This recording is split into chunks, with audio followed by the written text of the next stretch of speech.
इस वीडियो में हम समझेंगे कि फ्रैक्टल पॉइंट्स क्या होते हैं और उनका लॉजिक क्या है। सबसे पहले इस एलिमेंट की बेसिक डेफिनेशन से शुरू करते हैं।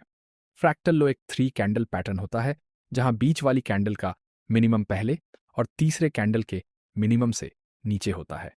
फ्रैक्टल हाई इसका उल्टा पैटर्न होता है जहां बीच वाली कैंडल का मैक्सिमम पहले और तीसरे कैंडल के मैक्सिमम से ऊपर होता है।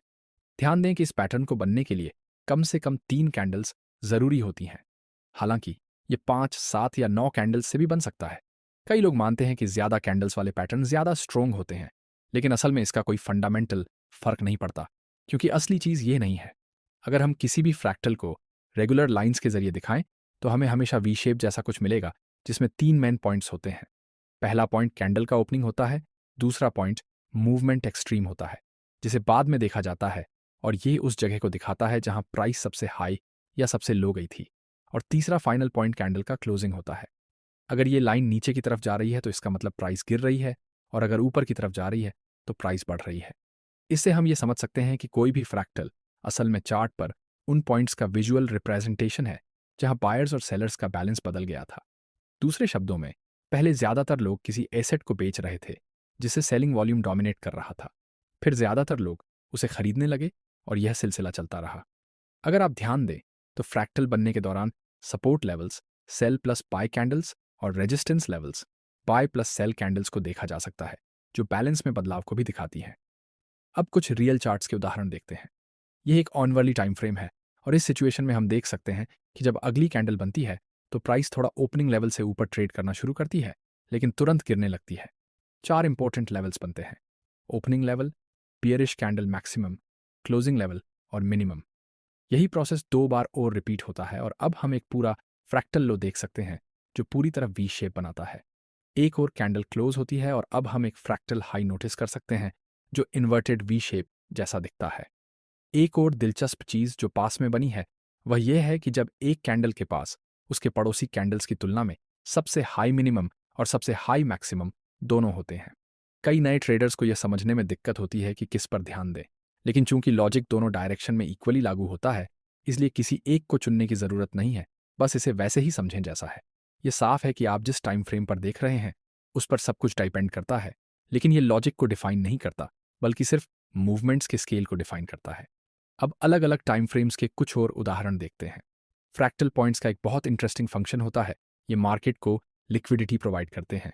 ये इस वजह से होता है क्योंकि अलग अलग मार्केट पार्टिसिपेंट्स के ऑर्डर्स हमेशा इसकी बाउंड्रीज के बाहर होते हैं, और जब प्राइस वहां तक पहुंचती है तो इसे एक स्वीप कहा जाता है। ये ऑन ऑर्डर्स ट्रिगर होने लगते हैं, जिससे इस प्राइस रेंज में वोलाटिलिटी बढ़ जाती है। प्रॉब्लम यह है कि कोई नहीं जानता कि वहां किस तरह के ऑन ऑर्डर्स लगाए गए हैं, बाई या सेल। अगर हम फ्रैक्टल हाई को एक उदाहरण के रूप में लें तो 2 बेसिक सिचुएशंस हो सकती हैं। इसके लेवल पर और उसके ऊपर सेल ऑर्डर्स की क्वांटिटी बाय ऑर्डर्स से ज्यादा होगी, जिससे एक रिवर्स रिएक्शन होगा और प्राइस गिर जाएगी। ये एक डेली फ्रैक्टल हाई है जहां 4 आवर टाइम फ्रेम पर प्राइस धीरे धीरे इसके पास आती है और एक लिक्विडिटी स्वीप करती है, जिससे इसे तुरंत रिएक्शन मिलता है और यह एग्रेसिवली नीचे गिर जाती है, जो इस रेंज में बड़े सेलिंग वॉल्यूम की मौजूदगी को दिखाता है। और इससे कोई फर्क नहीं पड़ता कि यह लिमिट ऑन ऑर्डर्स के रूप में पहले से मौजूद था या यह वॉल्यूम उसी समय बना। हम आमतौर पर यह समझ सकते हैं कि यह जोन सेलर्स के लिए इंटरेस्टिंग है। दूसरी सिचुएशन में बाय ऑन ऑर्डर्स की क्वांटिटी सेल ऑन ऑर्डर्स से ज्यादा होगी, जिससे प्राइस अपनी इनिशियल डायरेक्शन में और तेजी से बढ़ने लगेगी। यह एक डेली टाइम फ्रेम है जहां एक फ्रैक्टल हाई बना हुआ है।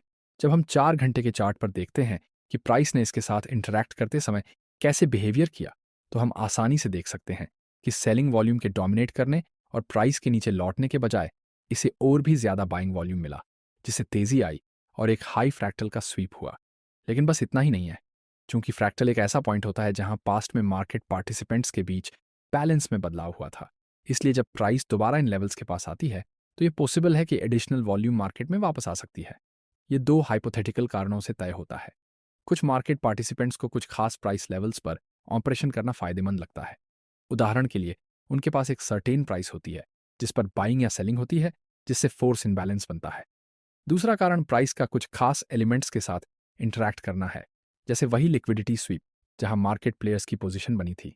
जब प्राइस दोबारा उस लेवल पर आती है तो वॉल्यूम लेवल बढ़ता है, जिससे रिएक्शन और रिवर्सल होता है। यहाँ एक बेहतरीन उदाहरण है। 4 घंटे के टाइम फ्रेम पर प्राइस धीरे धीरे करेक्शन करती है और फ्रैक्टल लो की लिक्विडिटी स्वीप करती है, जिससे इसे काफ़ी स्ट्रॉन्ग रिएक्शन मिलती है और एक नया फ्रैक्टल लो बनता है। कॉन्टेक्स्ट के लिए ये ध्यान देने लायक है कि यह एक बुलिश डीलिंग रेंज के अंदर हो रहा है और डेली टाइम फ्रेम पर कोई ऑर्डर ब्लॉक, रिजेक्शन ब्लॉक या फेयर वैल्यू गैप नहीं है। 1 घंटे के टाइम फ्रेम पर प्राइस फिर से इस लेवल को टेस्ट करती है और कुछ कंसोलिडेशन के बाद तेजी से बाइंग वॉल्यूम आ जाती है, जो इस रेंज में मार्केट पार्टिसिपेंट्स द्वारा एडिशनल पोजीशन बिल्डिंग को इंडिकेट करता है। यहाँ एक और हाल ही में हुआ उदाहरण है यूरो यूएसडी के साथ। चूंकि प्राइस एक मंथली बुलिश एफवीजी के अंदर है और ये जोन बायर्स के लिए इंटरेस्टिंग है, डेली टाइम फ्रेम पर हम इस तरह की कंप्रेसिव अपवर्ड मूवमेंट देख सकते हैं, जहां हर बार पिछले फ्रैक्टल लो से थोड़ा हायर नया फ्रैक्टल लो बनता है, जिससे सपोर्ट लेवल्स बनते हैं और प्राइस को और नीचे गिरने से रोकते हैं।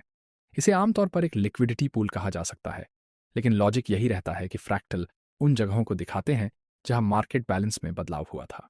अब सवाल यह है कि अपनी ट्रेडिंग में फ्रैक्टल पॉइंट्स का इस्तेमाल कैसे करें।